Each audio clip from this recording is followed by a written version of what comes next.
Hi everybody. My audio description is that I'm an older white woman, also with curly brown hair, wearing a kind of a black and white graphic top. The only other thing I'd add in terms of access is please feel free to move around, or I won't take that as a sign of you being distracted or something. If it's more comfortable for you to stim or fidget or do whatever you need to do. Thank you very much to Irla for inviting me to talk to you today. I should mention that this is very much a collaborative project and it's not really typical for me to present it on my own. The film has been shown in different situations, and usually I'm sitting here beside the young people that made it with me and they talk about it as well. So I'm not trying to speak for them today. This is a different kind of a presentation of the work. And I should mention as well that this is a public art commission by Fingal County Council. And I worked on it over a couple of years. Actually, I was developing the research for this when I was curating TULCA in 2020. So it's particularly kind of special to be able to show it in this context back in Galway. So for anyone who hasn't seen the film, I know people may not have, I'm just going to show a quick trailer. This is 2 minutes long, and it'll give you some flavour of what it's like. What he loves about being listened to is the feeling of being real.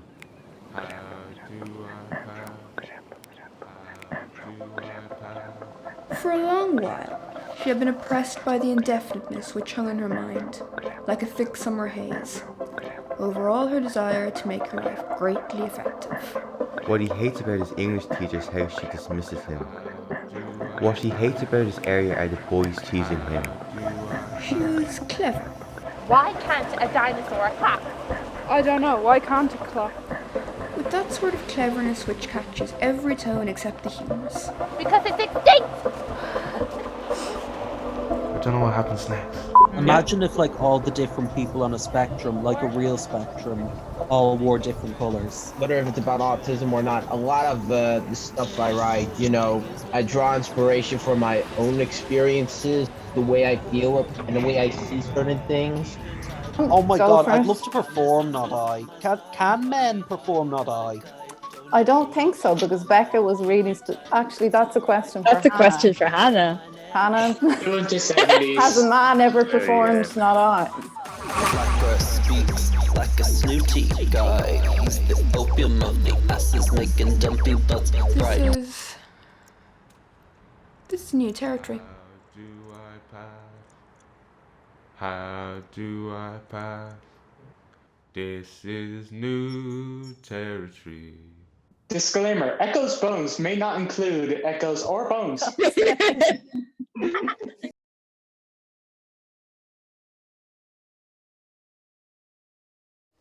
So that gives you some flavour of the discussions that I was having with the young people and the backstage of the work, I suppose. There's 13 young people in the project and you see 6 of them in the film, but there's also all these other minds and experiences that contributed to it. The talk I titled Parallel Play. It's the title of the book as well, because I was thinking a lot about, I kind of realised when I was working on the book this year after making the film in 2022, that parallel play was a really, it was kind of a metaphor, but it was also exactly the way that I was collaborating with the young people and we were working together. So I'm going to read a little bit from the introduction to the book. So parallel play describes a type of play between children where each child may be engaging in similar activity, but this play appears to be beside each other rather than quite between them. It's often described as a phase of play that precedes more obviously social forms, such as associative play or cooperative play. And in parallel play, children are adjacent to each other, together, but often not making eye contact or talking that much. So the classic images of children engaged in different activities within the same sandbox. So within a neurotypical understanding of what kinds of play are most developed, in quotation marks, and what kinds of socializing might represent full maturity, parallel play that continues as a practice beyond childhood is sometimes seen as an inability to socialize properly also in inverted commas. It can be seen as a deficit in communication, and it might form part of a diagnosis, particularly autism spectrum disorder or ASD.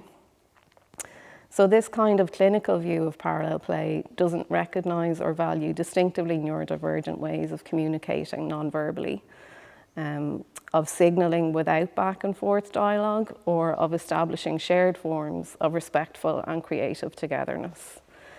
So it can lead to a view that all autistic people dislike social relationships or prefer to be alone.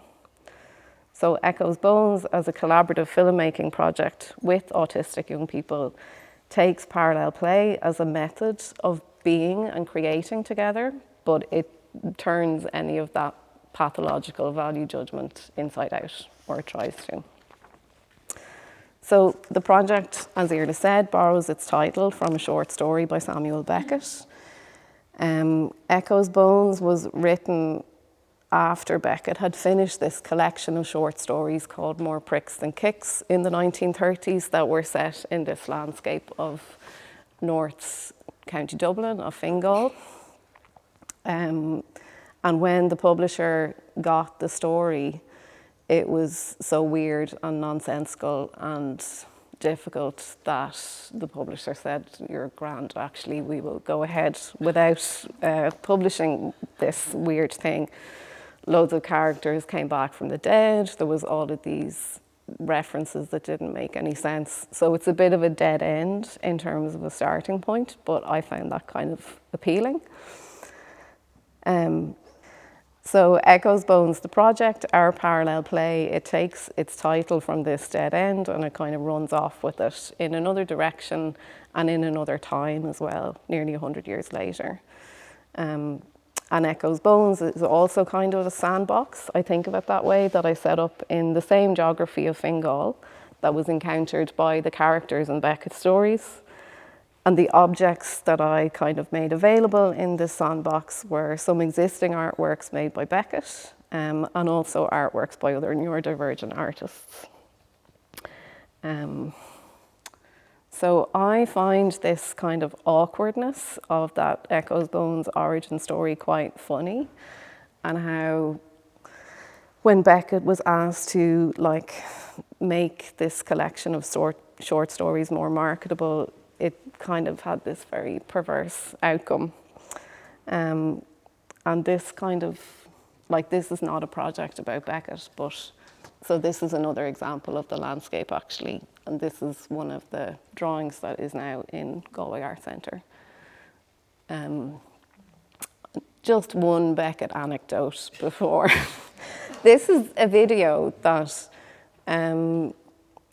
this is an interview that Beckett did. This was a condition of winning the Nobel Literature Prize, that he had to do an interview. So he said, "Fine, I will do an interview, but you can't ask me any questions." So there's this amazing piece of television where he appears completely silent on Swedish TV in his hotel room, just kind of staring. And yeah, there's just something about that I find extremely funny actually. And I guess this quality of communication, whether it's his own particularities or in the characters that he creates, they're there's obstacles or there's difficulties or there's certainly quirks if there aren't those things. So some of those characters might be buried in a hill. That's Winnie in Happy Days. They often move with difficulty. Sometimes they're very obsessed with recording themselves and listening back. Or Not I, that was mentioned in the trailer, is this incredible play and then film of a mouth just talking into the dark for 12 minutes. So there are these incredibly intense episodes that are very nobody knows how to talk about them, you just want to experience them. And as Irla said in the introduction, it seemed really important to me that in an art context, these are, compelling characters that we want to spend time with. If these so-called characters are kind of people in everyday life, they might be treated very differently. They certainly might not be listened to or awarded the same kind of attention. So that was one of the, curiosities that I had about inviting neurodivergent perspectives on Beckett as a starting point with this project. So I was told that I was going to be talking to students. I don't know if any of this is relevant, but it's a good reminder for me back to the start of this and to talk a little bit about the call out for participants that we did. So it was quite important to me that the people who wanted to work on this project were people who identified as autistic and wanted to make a film or had some curiosity about being part of a creative process. So I didn't work with a group that existed already. They were all individuals. There were certain, there was, as you can see, a kind of a criteria that people needed to be able to take part in Zoom with some support initially, but I was really clear that I wanted to be able to communicate directly with the young people themselves and not kind of via intermediaries or not through a parents group, which are really important supports for families and for parents. But this project was kind of also targeted at, not targeted, that's a horrible word, but thought about in this phase of life for people that are between 16 and early 20s, where supports are changing in terms of disability services, and people are coming into themselves as young adults. They were the people I was really curious about meeting. So this call out I sent it to schools, voluntary organisations, college societies, online communities, local newspapers, and lots of personal invitations as well. Anyone interested in the project, I invited them to come to an online information session. That was February 2021. And over the next 3 months, we met and we created artwork independently of parents and schools or other institutions. And for some of the young people, it was their first chance to meet people like me, is what they said afterwards. So I was working with a really great drama facilitator called Sarah Fitzgibbon on this. Anyone who was attached, who I knew I'd be working with, that was all kind of upfront, that people knew who they'd be meeting. There was also another theatre maker and autistic self-advocate, Eleanor Walsh, who I worked with in those sessions as well. And she particularly led the discussions that were focused on autistic representation and culture as an autistic young person herself. And then Sarah and I developed these other sessions that were kind of thinking through Beckett in some way. So and in the first session, this is important actually. In the first session, Sarah and I worked with the group to develop a contract for how we were going to work together. So this is her transcription of what the group decided. And this was something that we would kind of return to periodically if we needed to make a decision throughout the process. I think this is very much a method from devised theatre more than visual art. And it was incredibly helpful and incredibly interesting and really valuable to have this kind of list of things that we had all agreed that was how we were going to behave towards each other. So the contract says, during our time working together on Echo's Bones, we will be honest, kind and compassionate towards each other and ourselves, open about how we are feeling, respectful of each other, and not undermine what another person says or creates, Be open about our triggers and mindful of triggering others. We are an inclusive group and will be mindful not to make any jokes or remarks that could insult a person's beliefs, physical appearance, or gender. We agreed that if we say we are going to do something, we get it done. We will stick with this project to the end. We will mind each other throughout. So that was the first session. This is one of the maps that was made in that kind of lockdown time. This is Olivia's map. Olivia is the young woman in yellow who dances at the railway station. So these are like sensory flashpoints on her pandemic walking route. When we were doing these things, I was also showing the group kind of, I guess, art histories and film histories connected to this material. Anyone who doesn't know this educator, Fernand de Ligny, his name isn't there actually. He's a really interesting French kind of unclassifiable educator who would have been associated with anti-psychiatry but never called himself that. And he set up these kind of voluntary settlements in the French countryside for non-speaking autistic young people. And he would make maps with them and with the people that he worked with that kind of map out the different movements and sensory experiences that they would have during the day. They're very special drawings.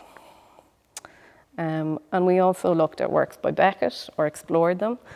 So that included extracts from the stories in the collection More Bricks Than Kicks that were set where they were living, and adaptations of short plays for television such as Quad and Not I, which is this mouth speaking into the dark. And in preparation for creating a film together, we also watched the only work that Beckett ever made for cinema, which is called Film.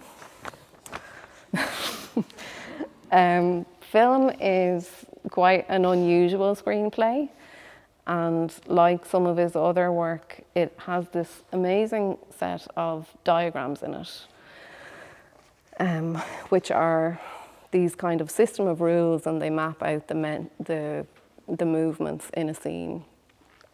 The film is shot completely in black and white, and it's completely silent except for a single shh that happens very early in the first section, which just kind of emphasizes the silence of the rest of it. And the entire sequence of the film consists of this chase game between O and E in the screenplay, which is the character and his perception of himself. And you see the difference between these perspectives through kind of different visual styles and camera angles. And we come to understand this really only at the end of the film. There's this cinematic chase where he covers all the windows, he covers all the mirrors in the room that he sneaks into, he tears the eyes on a painting. There's a dog and a cat in the room, and there's this kind of minor comedic sequence of trying to get the dog and the cat out of the room so they'll stop looking at him. There's also a parrot and a goldfish. And O, the main character, is played by Buster Keaton. So Buster, I mean, beyond his time when he was a silent film star, he's quite advanced in years in the film. And he's given the task of creating an atmosphere that's intended to feel, quote, comic and unreal, end quote. So he appears quite aged, he wears an eye patch, and his usually very recognizable and iconic face is turned away from the camera until the very last moment. The screenplay instructs that he should invite laughter throughout by his way of moving. As O, he appears very exhausted and really terrified of the camera's gaze. So it seems like he's a prey animal that's running away from the camera. So I was interested how this film by Beckett, it's written in the 60s, but it's set in 1929. it's kind of an homage to early silent movies of Hollywood, but it also, for me, has resonances with early clinical films of psychology that were emerging at this time. So Keaton's very angular and exaggerated movements, they communicated slapstick before the possibilities of sound recording. And at that same time, psychiatric patients who moved in idiosyncratic ways were also being observed very closely and filmed as a means of diagnosing and classifying different categories of disorder. So while neurodivergent conditions are more and more frequently portrayed in mainstream entertainment media, whether they're named as such or not, these kind of early clinical films would have been the earliest representations of what has come to be called autism. So some of these utility films would have been produced as medical or educational aids and not for entertainment. And they often had a disclaimer credit. So this kind of text that says restricted use, medical and psychiatric audiences, that they're not intended for the general public, or this kind of language. So this clarifies the purpose and the addressee sometimes in terms that might be disturbing to autistic people now. It certainly seems to be assumed that an autistic person would not be looking at these films themselves. So they usually examine kind of non-normative movements or social behaviour, but they don't really offer any insight into like the interior world of the autistic experience. They chiefly provide visual evidence of social or behavioural deficit or disorder, as it would be called, especially through repetitive movements and apparently meaningless tics of the autistic child, is how it's usually described in voiceover. So these movements that are observed from the outside that might be called tics can also be experienced by the autistic person creating them as stims, that is self-stimulating or soothing expressive sensory actions. And the young people in the group brought this very particular sensory awareness to their analysis of works by Beckett. I was really struck by the observation. There's this play for TV called Quad, which is on the right. That's quite a hypnotic piece of these figures moving around in this pattern to synchronize percussion. And the young people were really curious about that, and they observed that it was like internet so satisfying videos or ASMR. And within the Echoes Bones project and our process of parallel play, as well as looking at works by Beckett, we started to look more as well at works by other neurodivergent artists and disabled perspectives. Some of the young people were interested in art and film and had like awareness of those things, were seeking them out, others did not. So some of the films that we looked at were like this piece, Mel Bags, In My Language, that you can access on YouTube. That was in the TULCA thing you did, was it? It was. It's a really special thing that I think is worth everybody seeing. I've shown it actually in a few different situations, and if it's shown in a cinema, in kind of a panel of like artist film or something, people often think, oh, it's like a structural film and there's this singing and improvisation and all, it's very recognizable as that kind of language. And then in the second part, Bags, who doesn't speak and communicates through a device, they kind of describe how they don't always want to be making themselves intelligible for other people or being punished for the way they communicate. There was another really amazing work that is an adaptation of Not I by a theatre maker called Jess Thom of Tourette's Hero. So Jess Thom is a wheelchair user and has Tourette's.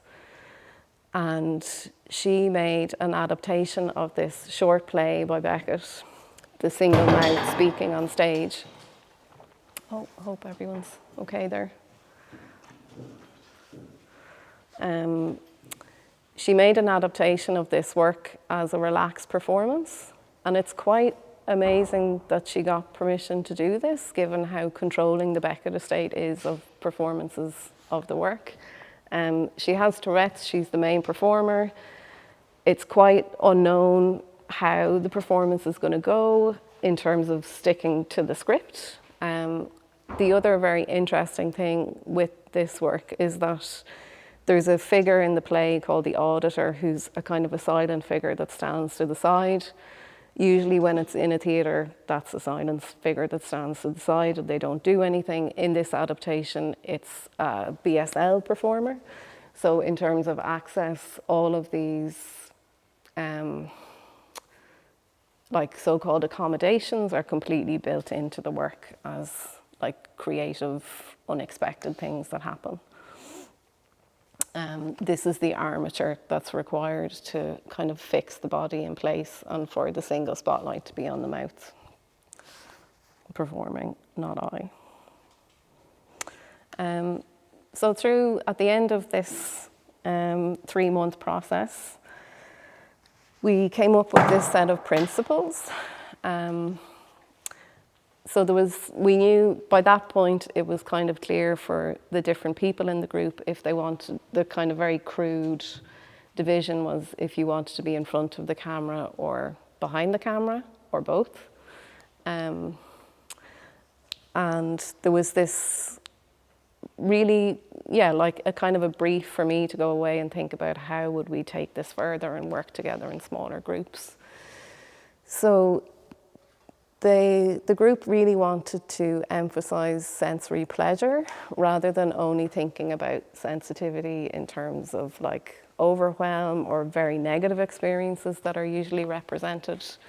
They were really clear that there should be more than one autistic character, that it should be an ensemble, that it's not about people being on their own or there only being one of these kind of token figures. Autism shouldn't be the only interesting thing about a character, but it can be annoying if it isn't acknowledged at all. Like, obviously the young people in the group have different opinions and conflicts within each other as well, so this is quite a hard one list to have arrived at. The film should be multifaceted. It should be very tough looking back at this. It should be funny, sad, emotional, honest, and not one note.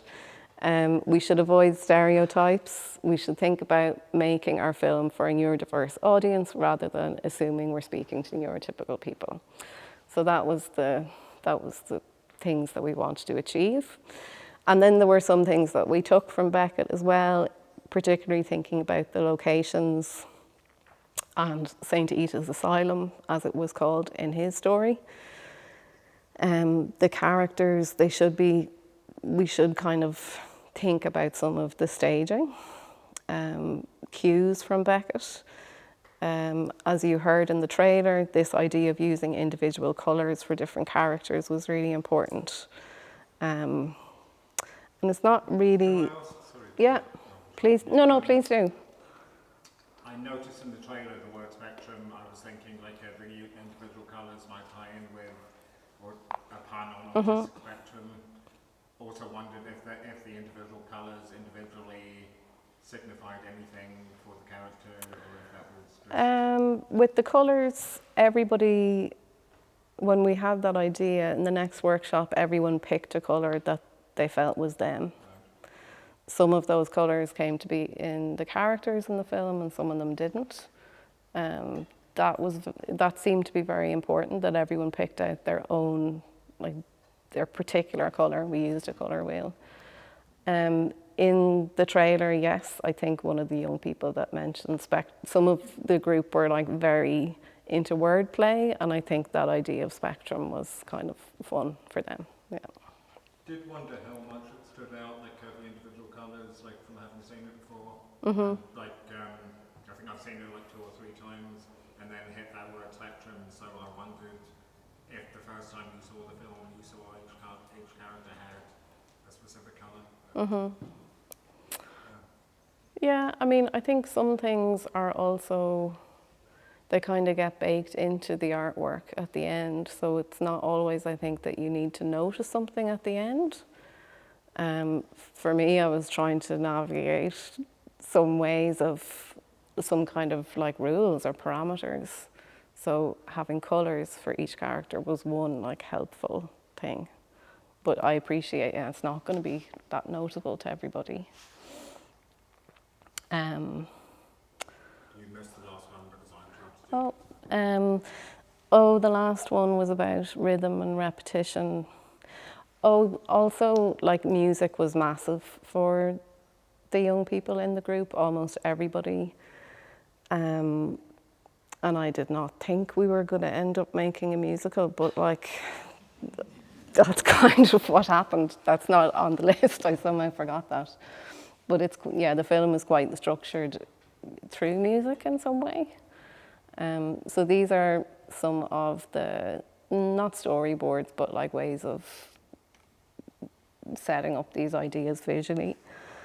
This is one of the scenes where there's these three young women who's sitting by the sea, which has some similarity to this row of women from a play called Come and Go. Then there's this other trio who are in this kind of purgatory type setting, which has something to do with this play by Beckett, where there are these characters that speak over each other. And then there's also this lone character on a bicycle, Bobby Balakwa, who joins all of these figures together and explores this institutional building. And then the other, so that's everyone picking out their colour. And then this is the disclaimer that we wrote collectively as a way of kind of quoting those medical utility films, but not particularly getting into that world so much. And as you heard in that trailer, it's also kind of an in-joke for the group somehow. So autism in the project is not treated as a deficit or a disorder or a problem to be fixed. We think of it as a condition of sensitivity and divergence from what's socially and cinematically measured as normal. As Irla mentioned, as a condition, it's a way of thinking about what a neurodivergent cinema and art and world could be like. So in the work that we did together, we tried to value distinctively autistic forms of expression and detail-oriented modes of attention, such as info dumping, pattern finding, sensation seeking, listing, wordplay, and repetition.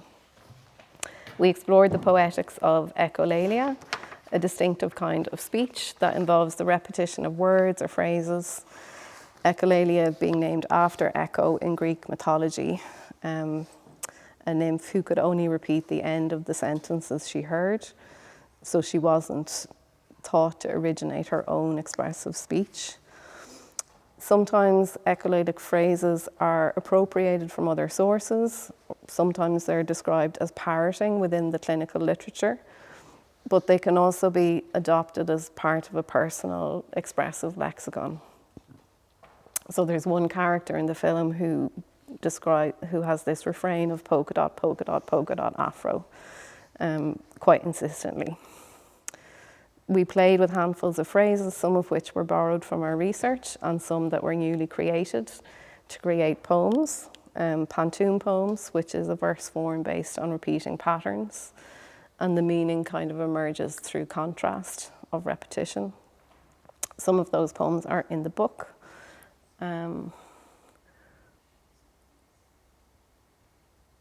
That is also in the book. That's thinking about details that are taken from the workshops and into the film. So this is a kind of articulation of the young people's play that we published this year. There's two scenes that are structured around music, around song, both of which affirm the significance of sensory pleasure and autistic joy.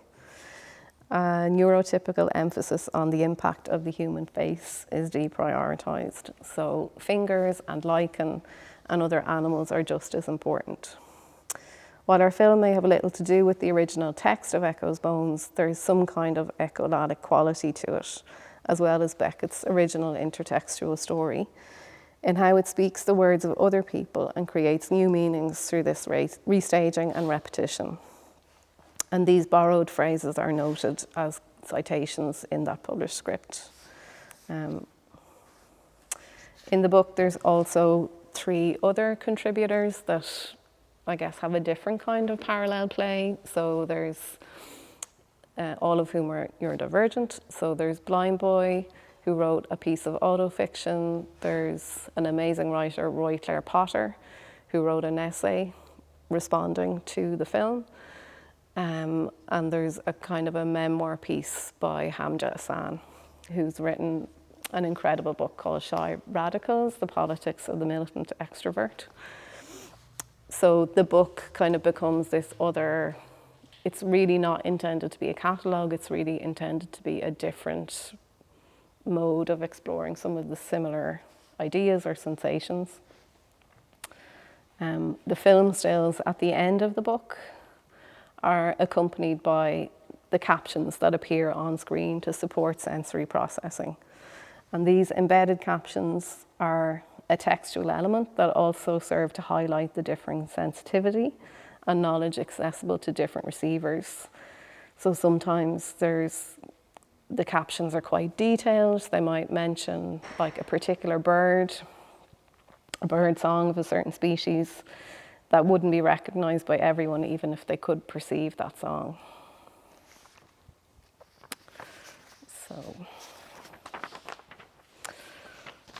So the film has been shown. I don't enjoy these kinds of like photos of people for the sake of it. I hope this is not what this is. But yeah, to come back to this point about distribution of the film and the articulation of the young people of their work, it's been shown in different advocacy contexts as well as the initial like premiere in a cinema. And that's been, I think, quite important for the group to have this expanded opportunity that happened quite organically when the work is shown in different contexts, and they kind of can revisit it and answer questions about how it came to be and their place in it. So the image on the right is from the summer school that Eleanor Flynn invited us to present at in the University of Galway this year. And now it's kind of back in a visual art context.